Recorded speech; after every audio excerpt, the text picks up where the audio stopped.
परियों की एक अलग ही दुनिया थी जिसे परियों ने अपने जादू से खूब सजाया था। स्वर्ग से भी सुंदर पूरा शहर जिसमें हर परी खुशी खुशी रहती थी। सभी परियों को अच्छे से जादू करना आता था। रानी परी ने सभी को एक छड़ी दे रखी थी। वह जादुई छड़ी थी। इसी छड़ी के जादू से ये पूरी दुनिया बसाई थी। पृथ्वी पर हर इंसान एक बार इस दुनिया में जाना चाहता था, लेकिन ये किसी के बस की बात नहीं थी। रानी परी की एक छोटी सी बेटी थी, खुशबू। वह पूरे दिन परीलोक में उड़ती रहती थी। खुशबू के पास एक छोटी सी छड़ी थी जिसे वह जब भी ऊपर करके कहती मुझे आसमान में ले चलो तो वह आसमान में पहुंच जाती थी। ऊपर से देखने पर परीलोक बहुत सुंदर नजर आता था। एक दिन खुशबू उड़ रही थी, तभी वह उड़ते उड़ते अचानक बादलों से ऊपर पहुंच जाती है। उसे नीचे का कुछ भी दिखाई नहीं दे रहा था। नीचे उसे केवल बादल ही नजर आ रहे थे। कुछ देर बाद जब वह नीचे की ओर आती है तो देखती है वह परीलोक से पृथ्वी की ओर आ चुकी है। खुशबू बहुत डर जाती है। वह वापस परीलोक जाने के लिए मुड़ती है। तभी वह एक पक्षी से टकरा जाती है। टक्कर होने के कारण उसके हाथ से छड़ी छूटकर नीचे गिर जाती है। खुशबू को अपनी छड़ी को ढूंढने के लिए धरती पर उतरना पड़ता है, क्योंकि उस छड़ी के खो जाने पर उसकी जादुई शक्तियां भी कुछ देर में खत्म हो जाती। खुशबू जब नीचे आती है तो वहां एक जंगल था। खुशबू बहुत डर जाती है।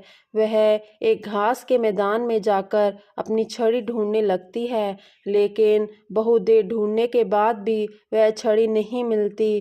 तब वह रोने लगती है। दूसरी ओर खुशबू के ना मिलने पर रानी परी बहुत चिंतित हो जाती है। वह अपने सिपाहियों को उसे ढूंढने के लिए भेजती है। खुशबू परी के रोने की आवाज़ सुनकर पास ही एक घर में एक लकड़हारे की पत्नी जग जाती है। वह अपने पति से कहती है, मुझे लगता है कोई बच्चा रो रहा है। यह सुनकर लकड़हारा अपनी कुल्हाड़ी उठाकर बाहर चल देता है।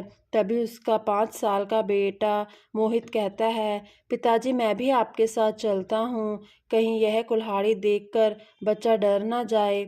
दोनों बाप बेटे उस दिशा में चल देते हैं जहाँ से आवाज़ आ रही थी। लकड़हारे को एक छोटी सी परी रोती हुई दिखाई देती है। वह उसके पास जाने लगता है। तभी मोहित कहता है, रुको पिताजी, मैं जाकर पूछता हूँ। लेकिन लकड़हारा कहता है, नहीं बेटा, कहीं इसने तुम्हें नुकसान पहुँचा दिया तो क्या होगा। मोहित कहता है, पिताजी वह कितनी परेशान लग रही है, मुझे जाने दीजिए। मोहित चुपचाप उसके पीछे जाकर खड़ा हो जाता है। तुम कौन हो, यहाँ कैसे बैठी हो और रो क्यों रही हो। खुशबू परी पीछे मुड़कर देखती है तो डर जाती है। वह वहाँ से जाने लगती है। तभी मोहित उसे रोकता है, रुको परी, रानी मुझसे डरो नहीं, मैं तुम्हारी मदद करने आया हूँ। खुशबू परी कहती है, माँ ने कहा था इंसानों के पास नहीं जाना चाहिए। मोहित उससे कहता है, मेरी माँ कहती है कोई भी परेशानी में हो उसकी मदद ज़रूर करनी चाहिए। वहाँ मेरे पिताजी खड़े हैं, वो भी तुम्हारी मदद करने आए हैं। यह सुनकर खुशबू परी कहती है, मैं गलती से अपने घर से बेहद दूर आ गई हूँ। मेरी जादुई छड़ी कहीं गिर गई है, जिसके कारण मैं घर नहीं जा सकती। मोहित उसे कहता है, तुम हमारे घर चलो, वहीं रुक जाना, अभी तो रात है, हम सुबह तुम्हारी छड़ी को ढूंढ लेंगे। यहाँ बहुत से जंगली जानवर आते हैं तो तुम्हें नुकसान पहुँच सकता है। खुशबू परी उसकी बात सुनकर उसके पास साथ चले जाती है। मोहित अपने पिता को सारी बात बता देता है। दोनों घर पहुंच जाते हैं। मोहित की माँ छोटी सी परी को देखकर बहुत खुश होती है। वह कहती है, खुशबू तुम हमारी मेहमान हो, यहाँ आराम से रहो, लेकिन सुबह अंदर ही रहना, नहीं तो किसी ने तुम्हें देख लिया तो तुम्हें पकड़ कर ले जाएंगे। खुशबू बहुत खुश होती है। मोहित की माँ उसे खाना देती है, जिसे खाकर खुशबू कहती है, यह तो बहुत स्वादिष्ट है, मैं अपनी माँ को बताऊंगी। अगले दिन सूरज निकलते ही मोहित अपने पिता के साथ छड़ी को ढूंढने निकल पड़ते हैं, लेकिन बहुत ढूंढने के बाद भी छड़ी नहीं मिलती। शाम को दोनों थक हार के घर आ जाते हैं। खुशबू यह सुनकर बहुत उदास हो जाती है। उसे अपनी माँ की याद आ रही थी। वह रोने लगती है। मोहित और उसकी माँ उसे चुप कराते हैं। अगले दिन दोनों बाप बेटे फिर से नई जगह छड़ी ढूंढने जाते हैं। जब उन्हें कहीं भी छड़ी नहीं मिलती तो वे अपने घर के लिए खाने का सामान लेने बाजार में जाते हैं। लकड़हारा जब सामान खरीद रहा था तभी मोहित की नज़र पास ही में सुनार की दुकान पर रखी एक छड़ी की ओर जाती है। वह सोने की तरह चमक रही थी। मोहित देखता है कि यह तो बिल्कुल वही छड़ी है जैसी परी ने बताई थी। मोहित अपने पिता को सारी बात बता देता है। लकड़हारा सुनार के पास पहुंचता है।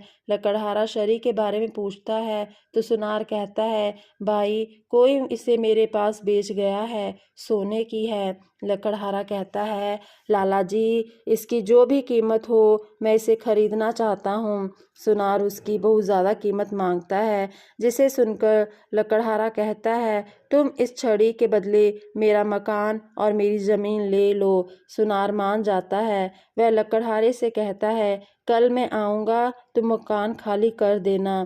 ये लो छड़ी। मोहित छड़ी लेकर बहुत खुश होता है। दोनों घर आ जाते हैं।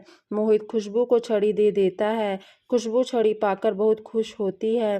खुशबू परी कहती है, आपने मेरी बहुत मदद की है। मैं आपको हमेशा याद रखूंगी और आपसे मिलने आऊंगी। मोहित की माँ कहती है, ठीक है बेटा, हम भी तुमसे मिलकर बहुत खुश हैं। तीनों मिलकर खुशबू परी को विदा करते हैं। खुशबू परी छड़ी की मदद से उड़कर बादलों के पार चली जाती है। उसके जाने के बाद तीनों बहुत उदास हो जाते हैं, क्योंकि उनका घर और ज़मीन चली गई थी। सुबह तक तीनों अपना सामान बांध रहे थे कि तभी सुनार आ जाता है। तीनों एक बैलगाड़ी में अपना सामान रख कर वहाँ से चले जाते हैं। सुनार घर को अपने कब्जे में ले लेता है। लकड़हारा अपनी पत्नी और बच्चे के साथ पास ही के जंगल में एक तंबू बनाकर रहने लगते हैं। दूसरी ओर जब खुशबू वापस परीलोक में पहुंचती है तो उसकी माँ बहुत खुश होती है। खुशबू अपनी माँ को सारी बात बताती है। दूसरे दिन खुशबू अपनी माँ रानी परी और अन्य लोगों के साथ मोहित और उसके परिवार से मिलने आती है, लेकिन वहाँ कोई नहीं था।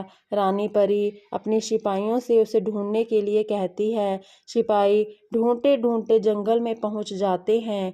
वहाँ उन्हें लकड़हारा और उसका परिवार मिल जाता है। वे तीनों को लेकर रानी परी के पास पहुँचते हैं। रानी परी को सारी बात का पता लगता है। रानी परी कहती है, तुमने मेरी बच्ची की जान बचाने के लिए, उसे हमसे मिलवाने के लिए अपना सब कुछ गंवा दिया। तब मोहित की माँ कहती है, महारानी जी, हमने इसे अपनी बेटी माना था। ये आपसे मिलने के लिए बहुत उदास थी, इसलिए इसकी खुशी से अधिक हमें कुछ नहीं लगा। रानी परी अपनी सिपाहियों को भेजकर सुनार को छड़ी से 2 गुना सोना भेजकर मकान और ज़मीन छुड़वा लेती है। मोहित और उसके परिवार को वापस अपना घर मिल जाता है।